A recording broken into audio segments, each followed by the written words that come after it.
I'm doing the massive Christmas shop, and I'll probably have about 5,000 kilograms of shopping with me. Mostly potatoes. Supermarkets are trying to outdo each other. 15p at Aldi, 19p at Tesco.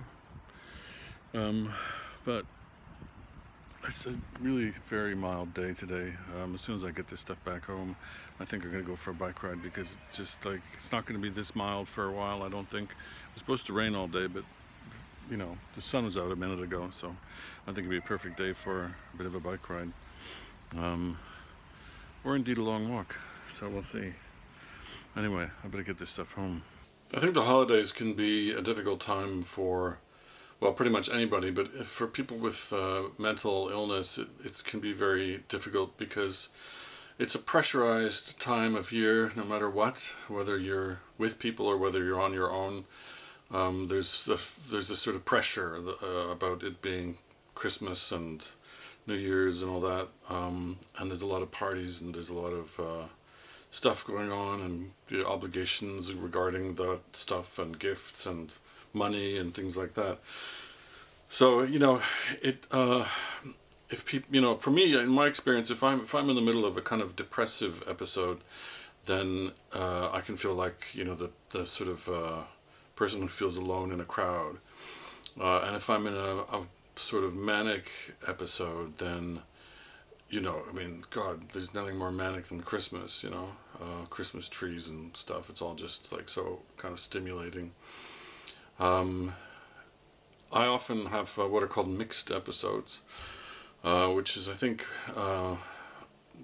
the most difficult to deal with, and perhaps the least difficult to sort of detect for one, you know, self-detect, because it's sort of a mixture of manic and depressive, and it gets very confusing, because you might feel simultaneously depressed and manic, and it's sort of it's like a sort of aggravated depression, or a very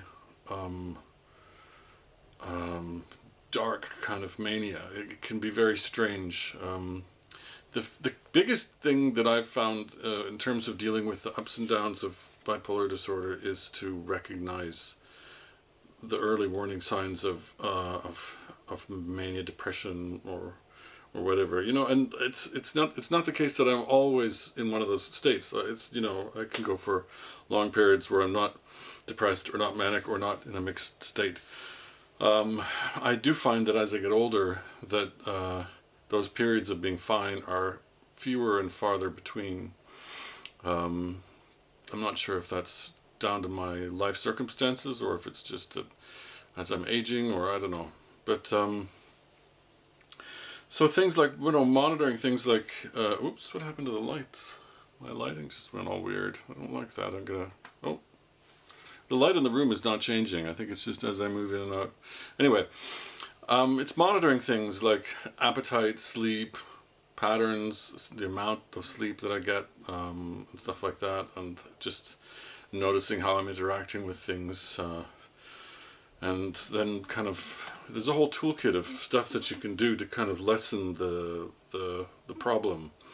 You know, if the problem is depression, what is with this camera? I mean, I know I've got a white background, but this is really weird. Oh, why is it doing that?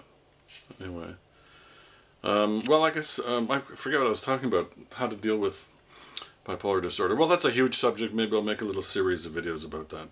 Anyway, I'm kind of freaked by my camera. Thanks for watching.